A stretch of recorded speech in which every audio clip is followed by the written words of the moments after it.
Welcome back. আশা করছি আপনারা সবাই ভালো আছেন, আমিও ভালো আছি। এবারে যে ঘটনাটি বলবো সেই ঘটনাটি আমাদের জুনায়েদ হুজুরের। আশা করছি আপনাদের ভালো লাগবে, কারণ আপনারা প্রচুর সাড়া দিয়েছেন। এই ঘটনাটি আপনারা বারবার চেয়েছেন। যেভাবে লেখা আছে আমি সেভাবেই পড়ে শোনাচ্ছি। আসসালামু আলাইকুম মুন্না ভাই ও প্রিয় শ্রোতা বন্ধুরা। আশা করি আল্লাহর অশেষ রহমতে আপনারা সবাই ভালো আছেন। আমি মোহাম্মদ ইয়াসিন বলছিলাম গাজীপুরের কোনো একটা জায়গা থেকে। ঘটনায় ভুল ত্রুটিগুলো ক্ষমা সুন্দর দৃষ্টিতে দেখবেন। জুনায়েদ হুজুর আমাকে যেভাবে বলেছেন আমি ঠিক সেইভাবেই বলার চেষ্টা করছি। বলছেন, জুনায়েদ হুজুর, অন্ধকার একটি রাতে আমি কোনো এক কাজে পাশের গ্রাম থেকে বাড়ি ফিরছিলাম।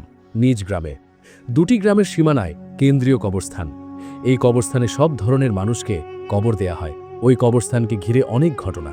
তো আমি কবরস্থানের সীমানার কাছাকাছি চলে আসলাম। একাই হাঁটছি। রাস্তার একটি কুকুরকেও দেখা যাচ্ছে না। কবরস্থানের মূল গেটে পৌঁছতেই আমার শরীর ভার হয়ে যায়। হঠাৎ কোথা থেকে একটি কালো কুচকুচে কাক এসে থাবা মেরে আমার টুপিটা নিয়ে চলে যায় কবরস্থানের ভেতরে। এইবার আমি কবরস্থানের দিকে মুখ ফেরাই। দেখতে পাই কবরস্থানের ঠিক মাঝখান থেকে একটি আলো ভেসে আসছে। আমার আগ্রহ বেড়ে যায়। হঠাৎ ইসমাইল আমার কানে কানে বলে ওঠে, হুজুর, ভেতরে যাবেন না। ভেতরে শুধু মোহ। যদি একবার প্রবেশ করেন আপনার সাথে আমি প্রবেশ করতে পারবো না। হঠাৎ কবরস্থান থেকে একটি মিষ্টি আওয়াজ আমার কানে ভেসে আসে। আমি ইসমাইলের কথার তোয়াক্কা না করে কবরস্থানে প্রবেশ করলাম। মনে হচ্ছিল কোনো একটা কিছু আমাকে টেনে নিয়ে যাচ্ছে সেই মিষ্টি সুরের দিকে। হঠাৎ আমি হুচুট খেয়ে পড়ে যাই। একটি গর্তের মধ্যে গিয়ে পড়ি। তখন আমার মোহ ভেঙে যায়। দেখতে পাই একটি পুরনো ভাঙা কবর। হঠাৎ আমার হাতে শক্ত একটা কিছুর স্পর্শ লাগলো। টান দিতেই দেখি একটি হাড়। আমি ভয়ে কেঁপে উঠলাম। হঠাৎ কবরের সামনে থেকে কর্কশ কণ্ঠে কেউ বলল, কিরে, তুই আমার ঘরে কি করিস? বুঝেছি, আজ তোকে বলি দেয়া হবে। আমি কিছু বুঝতে পারছিলাম না। কি আবার বলি দেবে আমাকে?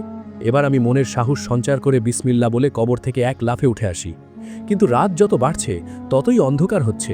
আকাশের দিকে তাকাতেই বুঝতে পারলাম আজ অমাবস্যার রাত। হায় আল্লাহ, এ আমি কি বিপদে পড়লাম! দিক বিদিক হয়ে আমি ছুটতে শুরু করি, কিন্তু কবরস্থান থেকে বের হওয়ার কোনো রাস্তা খুঁজে পাচ্ছিলাম না। হঠাৎ আবার একটি গর্তে পড়ে যাই। হঠাৎ সেই পুরনো সোনা খরকশ কণ্ঠস্বরটা আবারও ভেসে আসে, কিরে, আর কত দৌড়াবি? দৌড়ে কোনো লাভ নেই। আসলেই আমি আবার সেই স্থানেই চলে এসেছি। উপায় না পেয়ে আমি আবার কবর থেকে বের হয়ে আসি। সারা শরীর রক্তের দাগ। হঠাৎ একদল কাক এসে আমার মাথার উপরে কাঁ কাঁ আওয়াজ শুরু করল। আমি আমার কান ধরে বসে পড়ি। মনে মনে আল্লাহকে স্মরণ করি। সেই মুহূর্তে আমার মনে কোনো দোয়া আসছিল না। হঠাৎ আমার কানে সেই মিষ্টি সুর ভেসে উঠল।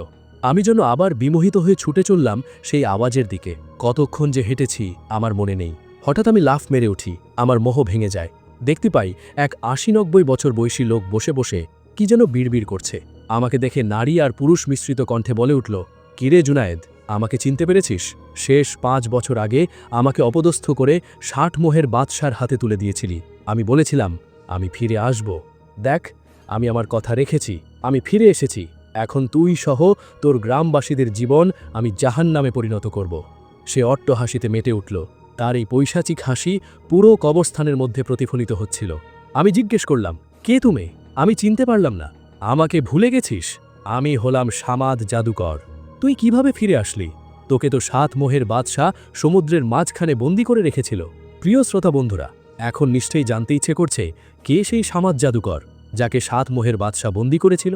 তাহলে আমাদের ফিরে যেতে হবে অতীতের ৫ বছর আগে। তো চলুন অতীতের ছেঁড়া পৃষ্ঠাটি আরেকবার উল্টাই। সময়টা তখন শীতকাল। গ্রামের মানুষরা নিশ্চিন্তে তাদের দিন অতিবাহিত করছে। কিন্তু একদিন এক মুসাফির আসে আমাদের গ্রামে। জীর্ণশীর্ণ অবস্থা তার। দেখে মনে হচ্ছিল অনেক দিন ধরে কিছু খায়নি।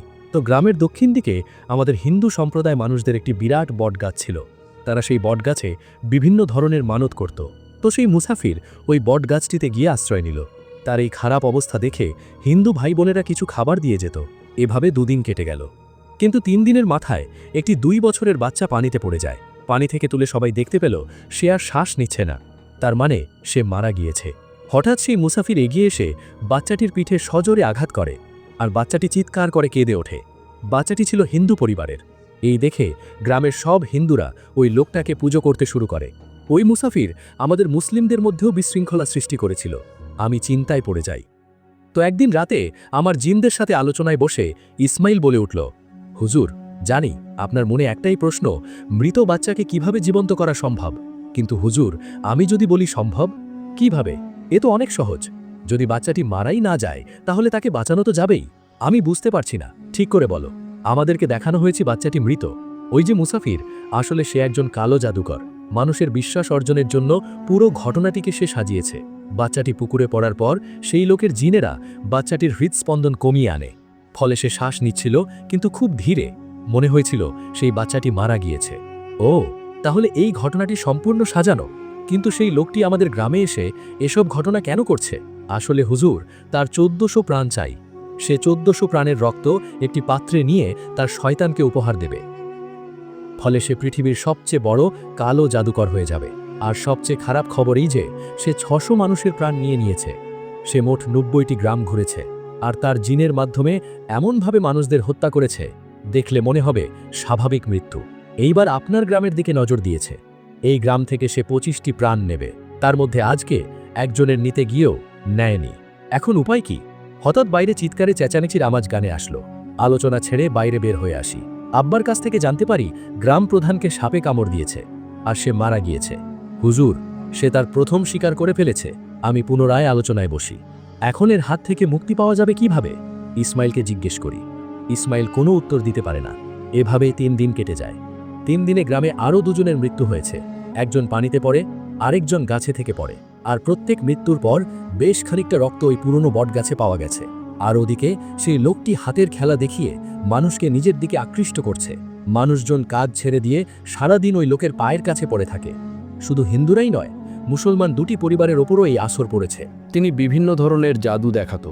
বিড়ালকে সাপ বানিয়ে ফেলতো, বটগাছের নিচে হাত দিয়ে টাকা বের করে আনতো, আরও কত কি। তো এইসব দেখে গ্রামের সব মসজিদের ইমাম সাহেবেরা চিন্তিত হয়ে পড়েন। তো একদিন ইমাম সাহেবেরা সহ গ্রামের বিজ্ঞ লোকেরা আমার বাড়িতে এসে এই সমস্যার সমাধান চান। প্রথমে আমি রাজি হইনি, কারণ একে সরানো এত সহজ নয়। কিন্তু তাদের জোড়াজুড়িতে কিছুদিন সময় চেয়ে নিই। রাতে আমার 7 রত্নের সাথে আলোচনায় বসি, কিন্তু সময় পার হয়ে যায়। কয়েক সেকেন্ড থেকে মিনিট, মিনিট থেকে ঘন্টা, আলোচনা চলতেই থাকে। সমাধান হচ্ছিল না। হঠাৎ আলিফ বলে উঠল, আচ্ছা, এই লোক এমন কেন, যাকে পরাজিত করতে এত আলোচনা করতে হয়? সে কি কোনো রাজা বাদশাহ নাকি? আমি বললাম, 1 মিনিট, তুমি কি বলতে চাও? বলছি, সে কি কোনো বাদশাহ নাকি? ঠিক, সমাধান পেয়ে গেছি। ইসমাইল বলল, হুজুর, কি সমাধান পেয়েছেন? আরে, আমরা তো 7 মোহের বাদশার কথা ভুলেই গিয়েছি। তিনি তো পারেন এই সমস্যার সমাধান করতে। আমার এই কথা শুনে সবাই স্তব্ধ হয়ে যায়। ইসমাইল বলে, আপনার মাথা ঠিক আছে? গতবার কি হয়েছিল? তাকে আর বিরক্ত যেন না করা হয়। কিন্তু ইসমাইল, এছাড়া আর কোনো উপায় দেখছি না। যদি তোমার কাছে কোনো সমাধান থাকে দাও। প্রথম থেকে ইসমাইল ইতস্তত করলেও পরবর্তীতে সে রাজি হয়ে যায়। আসলে 7 মোহের বাদশাকে সে প্রচণ্ড ভয় পায়। যাই হোক, 7 মোহের বাদশাকে ডাকার জন্য সেই আমলটি করা হয়, এবং রাত 2টার দিকে আমরা আমল করি। এই ঘটনায় 7 মোহের বাদশার প্রসঙ্গটি আবারও এসেছে। আপনারা জানেন যে এই পুরো প্রক্রিয়াটি আমরা আগেও বলেছি, সুতরাং আমি ওই অংশটুকু বাদ দিয়ে দিচ্ছি। 7 মোহের বাদশা চলে যাওয়ার পর গ্রামবাসীদের নিয়ে আমি সামাদ জাদুঘরের ডেরায় পৌঁছাই। ওই জাদুকরের জিনদের আমার জিনেরা নানান রকমভাবে আয়ত্তে নিয়ে আসে, আর আমরা জাদুকরকে পেটাতে পেটাতে মেঘনা নদীতে ফেলে দিই। পরবর্তীতে জানতে পারি 7 মোহের বাদশা তার অধীনে থাকা জিনদের মাধ্যমে সাগরের ঠিক মাঝখানে তাকে বন্দি করে রেখেছে, যাতে সে আর খারাপ কাজ করতে না পারে। প্রিয় শ্রোতা বন্ধুরা, সময় এসেছে অতীতের পৃষ্ঠাটি বন্ধ করে বর্তমানে ফিরে আসার। সামাদ জাদুকর রহস্যের হাসি এসে বলে উঠল, তুই যে আমার জিনদের সমুদ্রের মাঝখানে ফেলে দিয়েছিলি, এক মাছ ধরার জালে সেই কাঁচের বোতলটি উঠে আসে, আর বোতল খুলতেই আমার জিনেরা মুক্ত হয়ে ওই দ্বীপ থেকে আমাকে উদ্ধার করে।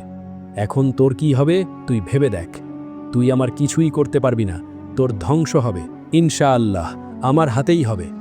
এবার তার হাসি থেমে যায়, তার চোখ রক্তবর্ণ ধারণ করে, গলা থেকে গড়গড় আওয়াজ বের হতে শুরু করে, তার পেছন থেকে কালো 2টো অবয়ব আমার দিকে আসতে শুরু করে। আমি মনে মনে ইসমাইলকে স্মরণ করছিলাম, কিন্তু তার কোনো দেখা পাচ্ছিলাম না। হঠাৎ দেখতে পাই কালো জাদুকরের সামনে 2টি বড় পেয়ালা রাখা, আর পেয়ালা দুটোতে রক্ত। সেই পেয়ালা থেকে তীব্র বাজে গন্ধ আসছে। সে অবয়ব 2টি এক নিঃশ্বাসে সেই রক্ত পান করে। এই দেখে আমি আর সহ্য করতে না পেরে সেখানেই বমি করে দেই। এইবার আস্তে আস্তে সব দোয়া মনে পড়ছিল। আর দেরি না করে কবরস্থান থেকে 1 মুঠো মাটি নিয়ে আয়াতুল কুরসি পড়ে ফু দিয়ে ওই মাটি 2 অবয়বের দিকে ছুঁড়ে মারি। এক চিৎকার দিয়ে অবয়ব 2টো উধাও হয়ে যায়। ঘন কালো অন্ধকার, কবরের মধ্যে কেবল আমি আর সামাজ জাদুকর। আশেপাশে থেকে ম্যাচার ডাক ভেসে আসছিল। হঠাৎ পেছনে ফিরে দেখতে পাই 7 রত্নরা আমার দিকেই আসছে, সাথে রয়েছে গ্রামবাসী। এবার আমি কালো জাদুকরকে বলি, কিরে, এখন কোথায় পালাবি? কালো জাদুকর রেগে আগুন হয়ে গিয়েছে। এক লাফে আমার সামনে এসে আমার হাত কামড়ে ধরে। আমি চিৎকার দিয়ে অজ্ঞান হয়ে যাই। তারপর কি হয়েছিল আমার মনে নেই। সকালে আমি নিজেকে আমার বাড়ির বিছানায় আবিষ্কার করি। হাত পায়ে প্রচণ্ড ব্যথা, কিন্তু কামড়ানোর কোনো দাগ নেই। আমি ইসমাইলকে জিজ্ঞেস করি, কি হয়েছিল? ইসমাইল বলল, আপনাকে বারবার মানা করার পরেও আপনি সেই কবরস্থানে ঢুকে পড়েছিলেন। তাই দেরি না করে আমি মসজিদের ইমাম সাহেবের কাছে গিয়ে সব খুলে বলি। তারপর তিনি গ্রামবাসীদের একজোট করে কবরস্থানে নিয়ে আসেন। প্রায় 4 ঘন্টা আপনাকে খুঁজেছি, কিন্তু পাইনি। যেই ফজরের আজান দেয়া হলো, তখনই দেখি আপনি কবরস্থানের ঠিক মাঝখানে অজ্ঞান হয়ে পড়ে রয়েছেন। তারপর ধরাধরি করে আপনাকে বাড়ি নিয়ে আসা হয়। এখন বলুন তো কি হয়েছিল? আমি তাদেরকে সব ঘটনা খুলে বলি। এবার হুদ বলল, হুজুর, তাহলে তো সমস্যা। যেহেতু সামাজ জাদুকর ফিরে এসেছে, প্রতিশোধ নেয়া না নিয়ে সে ফিরবে না। এরপর কেটে যায় 1 মাস। সামাজ জাদুকরের কোনো খোঁজ খবর পাওয়া যায় না। অনেক খোঁজার চেষ্টা করেছি, কিন্তু পাইনি। তাই তার কথা একেবারে ভুলেই গিয়েছিলাম। কি ভাবছেন, ঘটনা এখানে শেষ? ঘটনাটি এখানে শেষ হয়ে গেলে পারত, কিন্তু ঘটনাটি কেবলমাত্র এখান থেকে শুরু হলো। তো মুন্না ভাই একটি বিশেষ কারণে 15 দিনের জন্য অন্য একটি জায়গায় যাচ্ছি, তাই ঘটনাটি সম্পূর্ণ করতে পারলাম না। কিন্তু ইনশাআল্লাহ একটু দেরি হলেও বাকি অংশটুকু লিখে পাঠাবো। সকলেই এটার 2য় পর্বের জন্য অপেক্ষা করবেন আশা করি। আল্লাহ হাফেজ। এই বলে তিনি তার ঘটনা শেষ করেছেন। আশা করছি এই ঘটনাটি আপনাদের ভালো লেগেছে। যদি ভালো লাগে অবশ্যই আমাদের জানাবেন। আজকের মতো বিদায় নিচ্ছি। সবাই ভালো থাকবেন। আল্লাহ হাফেজ।